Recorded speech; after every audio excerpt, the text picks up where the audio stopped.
আসসালামু আলাইকুম। লেখাপড়া অনলাইন ইউটিউব চ্যানেলের পক্ষ থেকে আমি মামুন করিম সকলকে স্বাগতম জানাচ্ছি। নবম ও দশম শ্রেণীর ইসলাম ও নৈতিক শিক্ষা ক্লাসে আজ আমরা বিগত ক্লাসে যে বিষয় নিয়ে আলোচনা করছিলাম তার পরবর্তী অংশ জানব। বিগত ক্লাস যদি আমরা মনে করি, আশা করি তোমরা ভিডিওটি সম্পূর্ণ দেখেছ। বিগত ক্লাসে আমরা আখিরাত এবং রিসালাত সম্পর্কে আলোচনা করেছিলাম এবং আমরা জেনেছিলাম যে আল্লাহ তাআলা যুগে যুগে মানুষের হেদায়েতের জন্য যে আমরা যাতে ভুল পথে চলে না যাই এবং সঠিক পথে এবং সত্যের পথে থাকতে পারি, সেজন্য আল্লাহ তাআলা যুগে যুগে নবী ও রাসূল প্রেরণ করেছেন। এবং আমরা জেনেছিলাম নবী ও রাসূলের মধ্যে কী পার্থক্য ছিল এবং নবী ও রাসূলগণ কোন কোন দায়িত্ব পালন করেছিলেন এবং কিভাবে ইসলামের দাওয়াত এবং আল্লাহর প্রতি মানুষদেরকে ডেকেছিলেন তার সম্পর্কে আমরা জেনেছিলাম। আজ আমরা তারই দুটি গুরুত্বপূর্ণ বিষয় নবুয়তের ধারা এবং সর্বশেষ এবং সর্বশ্রেষ্ঠ নবী সম্পর্কে জানব। যদি আমরা নবুয়তের ধারা সম্পর্কে আলোচনা করি, আল্লাহ তাআলা যুগে যুগে অসংখ্য নবী রাসূল প্রেরণ করেছেন। সর্বপ্রথম নবী ছিলেন হযরত আদম আলাইহিস সালাম আর সর্বশেষ নবী ও রাসূল হলেন হযরত মুহাম্মদ সাল্লাল্লাহু আলাইহি সাল্লাম। এদের মাঝখানে আল্লাহ তাআলা আরও বহু নবী ও রাসূল প্রেরণ করেছেন। নবী ও রাসূলদের আগমনের এই ধারাবাহিকতাকেই নবুয়তের ক্রমধারা বলা হয়। দুনিয়াতে আগত সকল গোষ্ঠী বা জাতির জন্যই আল্লাহ তাআলা নবী রাসূল বা পথ প্রদর্শনকারী পাঠিয়েছেন। আল্লাহ তাআলা বলেন, যার অর্থ আর প্রত্যেক সম্প্রদায়ের জন্যই পথ প্রদর্শক রয়েছে। সূরা আর-রাদ আয়াত ৭। অর্থাৎ এখানে বলা হচ্ছে যে আল্লাহ তাআলা যে যুগে যুগে মানুষের হেদায়েতের জন্য নবী ও রাসূলগণ প্রেরণ করেছেন, এই নবী ও রাসূলগণ একটি নির্দিষ্ট ধারায় আমাদের দুনিয়াতে এসেছেন। যেমন সর্বপ্রথম মানব এবং সর্বপ্রথম নবী ছিলেন হযরত আদম আলাইহিস সালাম। অর্থাৎ পথ প্রদর্শক ব্যতীত আল্লাহ তাআলা মানব জাতিকে সৃষ্টি করেননি। মানব জাতির প্রথম মানব এবং প্রথম সৃষ্টি হলেন নবী। এবং পথ প্রদর্শক প্রেরণ করার পরে আল্লাহ তাআলা মানব জাতিকে বিস্তৃত করেছেন এবং আমাদেরকে এর মাধ্যমে একটি শিক্ষা গ্রহণ করা দরকার যে আল্লাহ তাআলা কতটুকু দয়ালু এবং কি পরিমাণ করুণাময় যে আমাদেরকে সৃষ্টি করার আগে, দুনিয়াতে আমাদেরকে প্রেরণ করার আগে আমাদের পথ প্রদর্শক আল্লাহ তাআলা প্রেরণ করেছেন। এবং যেই ধারা হযরত আদম আলাইহিস সালামের মাধ্যমে শুরু হয়েছে এবং সেই ধারা ক্রমে ক্রমে শত শত বছরে ক্রমধারায় চলে আসছে এবং সর্বশেষ 1400 বছর আগে সর্বশেষ এবং সর্বশ্রেষ্ঠ নবী আমাদের নবী হযরত মুহাম্মদ সাল্লাল্লাহু আলাইহি সাল্লামের মাধ্যমে এই ধারাটি শেষ হয়েছে। এবং হযরত মুহাম্মদ সাল্লাল্লাহু আলাইহি সাল্লামের মাধ্যমেই নবুয়তের ধারা যে শেষ হয়েছে, এই শেষ হওয়াকে খতমে নবুয়ত বলা হয়। এবং আল্লাহ তাআলা মানব জাতি যাতে সঠিক জিনিসটি বুঝতে পারে, সত্যকে বুঝতে পারে এবং মিথ্যাকে পরিহার করতে পারে, সেজন্য আল্লাহ তাআলা যুগে যুগে এই নবুয়তের ধারাগুলো টিকিয়ে রেখেছেন এবং যুগে যুগে মানুষের পথ প্রদর্শনের জন্য নবী পাঠিয়েছেন। এবং আল্লাহ তাআলা কোরআনের আয়াতের মাধ্যমে স্পষ্টভাবে বলে দিয়েছেন যে প্রতিটি জাতির জন্যই একজন পথ প্রদর্শক ছিল। অর্থাৎ পৃথিবীতে এমন কোনো জাতি আসে নাই যাদের কাছে আল্লাহ তাআলার দাওয়াত পৌঁছে নেই। অর্থাৎ আখিরাতের সময় কেউ এই কথা বলতে পারবে না অথবা কেউ এই সাক্ষ্য দিতে পারবে না যে তাদের নিকট আল্লাহ তাআলার দ্বীনের দাওয়াত যায়নি। অর্থাৎ প্রতিটি জাতির নিকটই আল্লাহ তাআলা কোনো না কোনো নবীর দ্বারা, কোনো না কোনো রাসূলের দ্বারা দ্বীনের দাওয়াত পৌঁছেছেন এবং আল্লাহ তাআলার একত্ববাদ এবং তাওহীদের দাওয়াত পৌঁছেছেন। পরবর্তীতে যদি আমরা দেখি, তারা মানুষকে এক আল্লাহ তাআলার দিকে ডাকতেন, সত্য ও সুন্দর জীবন বিধান তথা আল্লাহর দ্বীন অনুসরণের নির্দেশ দিতেন। সৃষ্টির শুরু থেকে আজ পর্যন্ত শরীয়ত তথা দ্বীনের বিধিবিধান একরকম ছিল না, বরং মানবজাতির পরিবেশ পরিস্থিতি, সভ্যতা, সংস্কৃতি ইত্যাদির উপর ভিত্তি করে ভিন্ন ভিন্ন শরীয়ত দেওয়া হতো। নবী ও রাসূলগণ তা মানব সমাজে বাস্তবায়ন করতেন। তবে সব নবী ও রাসূলের দ্বীনের মৌলিক কাঠামো ছিল এক ও অভিন্ন। অর্থাৎ এখানে বলা হয়েছে যে সৃষ্টির শুরু থেকে যে আল্লাহ তাআলা বিধিবিধান নাজিল করে আসছেন এবং সৃষ্টির শুরু থেকে যে নবী ও রাসূল প্রেরণ করছেন, সকলের বিধিবিধান এক ছিল না। অর্থাৎ দুনিয়াতে যখন যেমন চাহিদা ঠিক সেই অনুযায়ী যেমন পরিস্থিতি ঠিক সেই অনুযায়ী আল্লাহ তাআলা বিধিবিধান নাজিল করতেন এবং সব নবীর বিধিবিধান এক ছিল না, ধারাক্রমে বিভিন্ন ক্ষেত্রে বিভিন্ন সময় আল্লাহ তাআলা এই বিধিবিধানের পরিবর্তন ঘটিয়েছেন। কিন্তু প্রতিটি বিধানের অর্থাৎ প্রতিটি নবীর উপরে যে কিতাব আসছে অথবা প্রতিটি নবী রাসূল যেই দিন প্রচার করেছেন, প্রতিটি দিনেরই মূল এবং মৌলিক বিষয় ছিল এক আল্লাহর প্রতি ইবাদত করা, অর্থাৎ কালেমা লা ইলাহা ইল্লাল্লাহ। এই বিষয় সম্পর্কে প্রতিজন নবী দাওয়াত দিয়েছেন। কোনো নবী এই লা ইলাহা ইল্লাল্লাহ বাদে অন্য কোনো জিনিসের দাওয়াত দেননি। এবং সকলেরই দিন প্রচারের মূল কথা ছিল তাওহীদ। হযরত আদম আলাইহিস সালাম থেকে শুরু করে আগত সকল নবী রাসূলই এর দিন প্রচার করেছেন। হযরত নূহ আলাইহিস সালাম, হযরত ইব্রাহিম আলাইহিস সালাম, হযরত মুসা আলাইহিস সালাম, হযরত দাউদ আলাইহিস সালাম, হযরত ঈসা আলাইহিস সালাম সকলেই এই একই দিন ও শিক্ষা প্রচার করেছেন। আমাদের প্রিয় নবী হযরত মুহাম্মদ সাল্লাল্লাহু আলাইহি সাল্লাম ছিলেন নবুয়তের ধারার সর্বশেষ নবী। তারপরে আর কোনো নবী আসেননি, আসবেনও না। সুতরাং আল্লাহ তাআলা তার মাধ্যমে দ্বীনের পূর্ণতা প্রদান করেন। আল্লাহ তাআলা ঘোষণা করেন, যার অর্থ, আজ আমি তোমাদের জন্য তোমাদের দ্বীনকে পূর্ণাঙ্গ করলাম, তোমাদের উপর আমার নিয়ামত পরিপূর্ণ করলাম এবং তোমাদের জন্য ইসলামকে দ্বীন হিসেবে মনোনীত করলাম। সূরা আল মাইদা আয়াত 3। অর্থাৎ এখানে আমাদের কিছু নবী রাসূল সম্পর্কে বলা হয়েছে।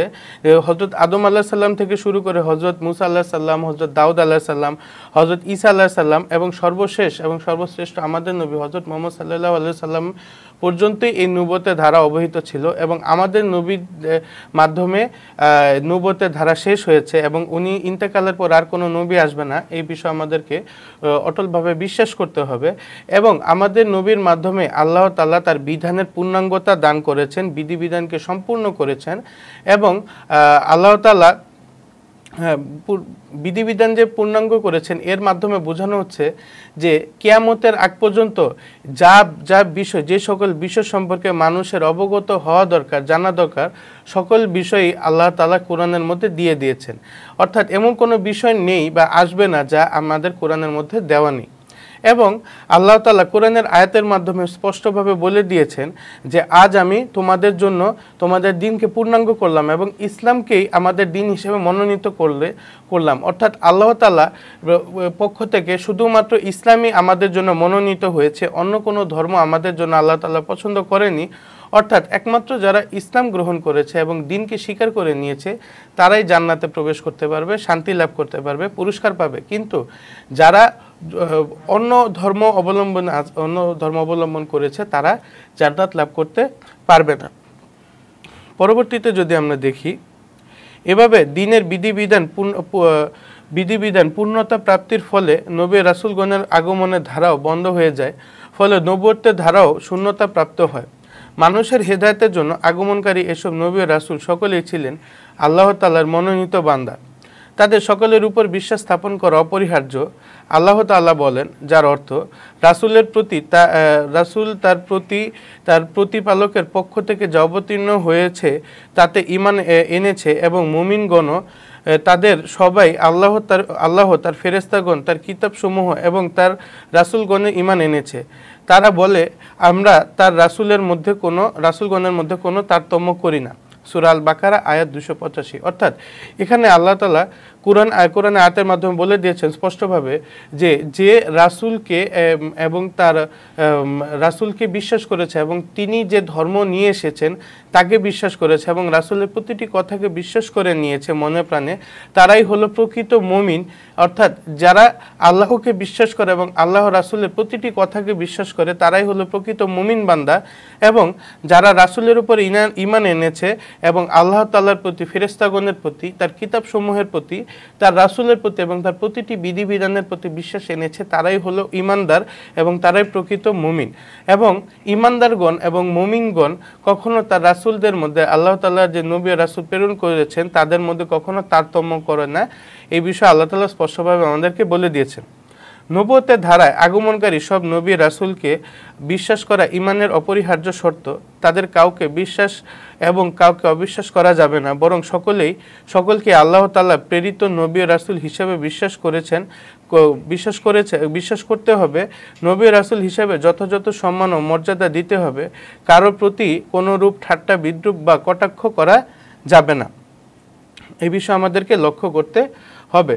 পরবর্তীতে যদি আমরা সর্বশেষ ও সর্বশ্রেষ্ঠ নবী সম্পর্কে জানি, নবুয়তের ধারার সর্বশেষ ও সর্বশ্রেষ্ঠ নবী ছিলেন আমাদের প্রিয় নবী হযরত মুহাম্মদ সাল্লাল্লাহু আলাইহি সাল্লাম। তিনি ছিলেন অনন্য বৈশিষ্ট্যের অধিকারী। দুনিয়াতে আগমনকারী সব নবী ও রাসূলই কোনো বিশেষ গোত্র, বিশেষ দেশ নির্দিষ্ট সময়ের জন্য দায়িত্ব নিয়ে এসেছিলেন। কিন্তু হযরত মুহাম্মদ সাল্লাল্লাহু আলাইহি সাল্লাম ছিলেন সারা বিশ্বের সকল স্থানে সকল মানুষের নবী। তিনি বিশ্ব নবী। আল্লাহ তাআলা বলেন, হে নবী, আপনি বলুন, হে মানব মণ্ডলী, আমি তোমাদের সকলের জন্য আল্লাহর রাসূল হিসেবে প্রেরিত। সূরা আল আরাফ আয়াত 158। অর্থাৎ নবুয়তের ধারা যে শুরু হয়েছিল আদম আলাইহিস সালামের মাধ্যমে, এবং সর্বশেষ যে নবী আমাদের প্রিয় নবী হযরত মুহাম্মদ সাল্লাল্লাহু আলাইহি সাল্লাম ছিলেন, এই বিষয়ে আমাদেরকে বিশ্বাস করতে হবে। এবং তারপরে যে আর কোনো নবী আসবে না এবং তিনি ছিলেন সর্বশেষ এবং সর্বশ্রেষ্ঠ, এই বিষয়ে আমাদেরকে বিশ্বাস করতে হবে। যদি আমরা এই বিষয়ে বিশ্বাস না করি, তাহলে আমরা কুফরি কাজ করলাম এবং কাফেরদের অন্তর্ভুক্ত হতে পারি। এজন্য আমাদেরকে অবশ্যই আমাদের নবী যে শেষ নবী, সেই বিষয়ে বিশ্বাস করতে হবে। এবং দুনিয়াতে যত নবী ও রাসূল আল্লাহ তাআলা প্রেরণ করেছেন, সকল নবীর বিধানের একটি নির্দিষ্ট সময় ছিল, একটি নির্দিষ্ট সীমা ছিল। যেমন যে রাসূলগণের উপর আল্লাহ তাআলা আসমানি কিতাব নাজিল করতেন এবং তাদের কাজ ছিল ওই কিতাবের জ্ঞানগুলো মানুষের কাছে পৌঁছে দেওয়া। এবং ওই রাসূলের ইন্তেকালের পরে পরবর্তী যেই নবীগণ আসতেন, নবীদের কাজ ছিল পূর্ববর্তী রাসূলের কিতাবের জ্ঞানগুলো বহন করা এবং মানুষের নিকট পৌঁছে দেওয়া। কিন্তু এই সকল কিতাব এবং এই সকল বিধিবিধানের একটি নির্দিষ্ট মেয়াদ ছিল। ওই মেয়াদ শেষে নতুন একটি কিতাব আসতো, নতুন একজন রাসূল আসতেন এবং নতুন এক কিতাবের মাধ্যমে আল্লাহ তাআলা নতুনভাবে ওই ধর্মকে সংস্কার করে, ওই বিধিবিধানকে সংস্কার করে প্রচলন করাতেন। কিন্তু আমাদের নবী সর্বশেষ নবী, যদি আমরা এই কথা বিশ্বাস করতে হবে, এবং আমাদের নবীর ধর্মের সর্বশেষ এবং সর্বশ্রেষ্ঠ নবী, এবং এই ধর্মের কোনো নির্দিষ্ট মেয়াদ নেই, নির্দিষ্ট সীমা নেই। কিয়ামত পর্যন্ত এই ধর্মই বহমান থাকবে এবং এই ধর্ম অনুযায়ী আমাদেরকে চলতে হবে, এই কথা আমাদেরকে বিশ্বাস করতে হবে। এবং আল্লাহ তাআলা স্পষ্টভাবে কোরআনের আয়াতে বলে দিয়েছেন এবং আমাদের নবীকে সম্বোধন করে বলেছেন যে, হে নবী, আপনি বলুন, হে মানব মণ্ডলী, আমি তোমাদের সকলের জন্য আল্লাহ তাআলার রাসূল হিসেবে প্রেরিত। অর্থাৎ আল্লাহ তাআলা স্বয়ং কোরআনের মধ্যে বলে দিয়েছেন যে আমাদের যে নবী হযরত মুহাম্মদ সাল্লাল্লাহু আলাইহি ওয়াসাল্লাম, তিনি আল্লাহ তাআলার পক্ষ থেকে এসেছেন, যাতে এতে কেউ সন্দেহ করতে না পারে। কারণ কাফের মুশরিকগণ আল্লাহ রাসূলের কথা বিশ্বাস করতেন না। এজন্য যে আল্লাহ তাআলা স্বয়ং কোরআনের মধ্যে বলে দিয়েছেন যে আল্লাহ তাআলাই আল্লাহ রাসূলকে প্রেরণ করেছেন এবং তার হুকুমেই তিনি দ্বীন প্রচার করছেন। রাসূল সাল্লাল্লাহু আলাইহি সাল্লাম ছিলেন সর্বকালের নবী। কিয়ামত পর্যন্ত যত মানুষ আগমন করবে, সকলের নবী তিনি। তার শিক্ষা, আদর্শ ও আনীত কিতাব আল কুরআন সকলেই অনুসরণ করতে হবে। তিনি রহমতের নবী। মানব জাতির জন্য তিনি আল্লাহ তাআলার বিশেষ নিয়ামত ও অনুগ্রহ স্বরূপ। আল্লাহ তাআলা বলেন, যার অর্থ, হে নবী, আপনাকে বিশ্বজগতের প্রতি কেবল রহমত রূপেই প্রেরণ করেছি। সূরা আল আম্বিয়া আয়াত 107। অর্থাৎ এখানে আল্লাহ তাআলা স্পষ্টভাবে আমাদেরকে বলে দিয়েছেন যে আল্লাহ রাসূল শুধু নবী হিসেবে আমাদের নিকট আসেন নাই, আল্লাহ তাআলা তাকে বিশ্বের প্রতি এবং বিশ্বের সকল মাখলুকের প্রতি রহমত স্বরূপ প্রেরণ করেছেন। এবং আল্লাহ তাআলা দয়া করে, মায়া করে আমাদেরকে সর্বশেষ নবীর উম্মত হিসেবে সৃষ্টি করেছেন। এবং খতমে নবুয়ত অর্থ এতে বিশ্বাস করা যে আল্লাহ তাআলা হযরত মুহাম্মদ সাল্লাল্লাহু আলাইহি সাল্লামকে সর্বশেষ নবী হিসেবে আমাদের নিকট প্রেরণ করেছেন, তার মাধ্যমে দ্বীনের পূর্ণতা ঘোষণা করেছেন এবং তিনি হলেন খাতামুন নাবিয়িন, অর্থাৎ তিনি হলেন নবুয়তের শেষ কর্ণধার। অর্থাৎ তার মাধ্যমে নবুয়তের শেষ আর কোনো নবী আসবে না। তার ধর্মই আমাদের সর্বশেষ পর্যন্ত, কিয়ামত পর্যন্ত মেনে নিতে হবে এবং পালন করতে হবে। খাতামুন শব্দের অর্থ হলো সমাপ্তি, আর নবুয়ত হলো নবীগণদের দায়িত্ব। সুতরাং খতমে নবুয়তের অর্থ নবুয়তের সমাপ্তি, আর যার মাধ্যমে নবুয়তের ধারা সমাপ্তি ঘটে তিনি হলেন খাতামুন নাবিয়িন বা সর্বশেষ নবী। আল্লাহ তাআলা যুগে যুগে অসংখ্য নবী ও রাসূল প্রেরণ করেছেন। এদের মধ্যে সর্বপ্রথম ছিলেন হযরত আদম আলাইহিস সালাম, আর সর্বশেষ ছিলেন হযরত মুহাম্মদ সাল্লাল্লাহু আলাইহি সাল্লাম। হযরত মুহাম্মদ সাল্লাল্লাহু আলাইহি সাল্লাম এর মাধ্যমে নবী ও রাসূলগণের আগমনের ধারা শেষ বা বন্ধ হয়ে যায়, সুতরাং তিনি সর্বশেষ নবী এবং খাতামুন নবীন। আল্লাহ তাআলা বলেন, যার অর্থ, মুহাম্মদ তোমাদের মধ্যে কোনো পুরুষের পিতা নন, বরং তিনি আল্লাহর রাসূল এবং শেষ নবী। অর্থাৎ আল্লাহ তাআলা স্পষ্টভাবে বলে দিয়েছেন যে এখানে যে আমাদের নবী হযরত মুহাম্মদ সাল্লাল্লাহু আলাইহি সাল্লাম কোনো পুরুষের পিতা নন, অর্থাৎ নবীজির কোনো পুরুষ সন্তান ছিল না। যারা জন্ম হয়েছিলেন তারা অতি শীঘ্র এবং খুবই ছোটবেলায় ইন্তেকাল করেছেন। এবং আল্লাহ তাআলা বলেছেন যে তিনি হলেন আল্লাহর রাসূল এবং শেষ নবী। অর্থাৎ আল্লাহ তাআলা স্বয়ং বলে দিয়েছেন কোরআনের মধ্যে যে তিনি শেষ নবী, তারপরে আর কোনো নবী আসবেন না। খাতামুন শব্দের অর্থ সিলমোহর। কোনো কিছুতেই সিলমোহর তখন কাঙ্ক্ষিত করা হয় যখন তা পূর্ণ হয়ে যায়। সিলমোহর লাগানোর পর তাতে কোনো কিছু প্রবেশ করানো যায় না। নবুয়তের সিলমোহর হলো নবুয়তের পরিসমাপ্তির ঘোষণা। নবুয়তের দায়িত্বের পরিসমাপ্তির ঘোষণা, অর্থাৎ নতুনভাবে কোনো ব্যক্তি বা নবী হতে পারবে না এবং নবুয়তের ধারা প্রবেশ করতে পারবে না। এটাই হলো খতমে নবুয়তের মূল কথা। আমাদের প্রিয় নবী সাল্লাল্লাহু আলাইহি সাল্লাম হলেন খাতামুন নবীন। তিনি সর্বশেষ নবী, তারপর আর কোনো নবী নেই। তারপরে আজ পর্যন্ত কোনো নবী আসেননি, কিয়ামত পর্যন্ত আসবেনও না। তার পরবর্তীতে যারা নবুয়ত দাবি করেছে তারা সবই ভণ্ড, মিথ্যাবাদী ও প্রতারক। কেননা মহানবী সাল্লাল্লাহু আলাইহি সাল্লাম বলেছেন, যার অর্থ আমি শেষ নবী, আমার পরে কোনো নবী নেই। সহিহ মুসলিম শরীফের হাদিস। অন্য একটি হাদিসে মহানবী সাল্লাল্লাহু আলাইহি সাল্লাম বলেছেন, অচিরেই আমার উম্মতের মধ্যে মিথ্যাবাদী আবির্ভাব হবে। তারা প্রত্যেকেই নবী হওয়ার দাবি করবে, অথচ আমি সর্বশেষ নবী, আমার পর আর কোনো নবী আসবে না। আবু দাউদ শরীফের হাদিস। হযরত মুহাম্মদ সাল্লাল্লাহু আলাইহি সাল্লামকে খতামুন নবীন হিসেবে বিশ্বাস করা ইসলামের এবং ঈমানের অন্যতম অঙ্গ। তার পরবর্তীতে যারা নবী বলে দাবি করবে তারা সবাই মিথ্যাবাদী। আমরা তাদের নবী হিসেবে বিশ্বাস করব না, তাদের শিক্ষা আদর্শ বর্জন করব। আমরা জীবনের সর্বাবস্থা মহানবী হযরত মুহাম্মদ সাল্লাল্লাহু আলাইহি সাল্লাম এর আদর্শ শিক্ষা অনুসরণ করে চলবে। অর্থাৎ এখানে আল্লাহ রাসূল স্পষ্টভাবে আমাদেরকে সতর্ক করার জন্য বলে দিয়েছেন যে শীঘ্রই, অর্থাৎ ওনার ইন্তেকালের পরে শীঘ্রই তাদের নবীর মধ্যে, তাদের উম্মতের মধ্যে, আমাদের মধ্যে ভণ্ড মানুষের আবির্ভাব হবে যারা নিজেদেরকে নবী বলে দাবি করবে এবং উনি তাদেরকে অবিশ্বাস করতে বলেছেন এবং তাদেরকে প্রত্যাখ্যান করতে বলেছেন। আমাদের নিকট যদি এরকম কেউ বা আমাদের চোখ সম্মুখে থাকে যারা নবুয়ত দাবি করছে, তখন আমাদের কোরআনের আয়াত মনে রাখতে হবে যে আল্লাহ তাআলা স্পষ্ট বলে দিয়েছেন যে আমাদের নবী হলেন শেষ নবী, তারপরে কোনো নবী আসবে না এবং পরবর্তীতে যারা নবুয়ত দাবি করবে তারাই হলেন ভণ্ড এবং মিথ্যাবাদী।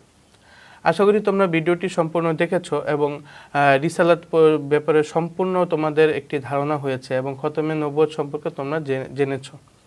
আমাদের ভিডিওটি যদি তোমাদের ভালো লেগে থাকে অবশ্যই লাইক বাটনে ক্লিক করবে এবং সহপাঠীদের সাথে শেয়ার করবে এবং আমাদের চ্যানেলটি সাবস্ক্রাইব করে পরবর্তী নোটিফিকেশনের জন্য বেল আইকনটি প্রেস করে রাখবে। আজ এই পর্যন্তই। আসসালামু আলাইকুম।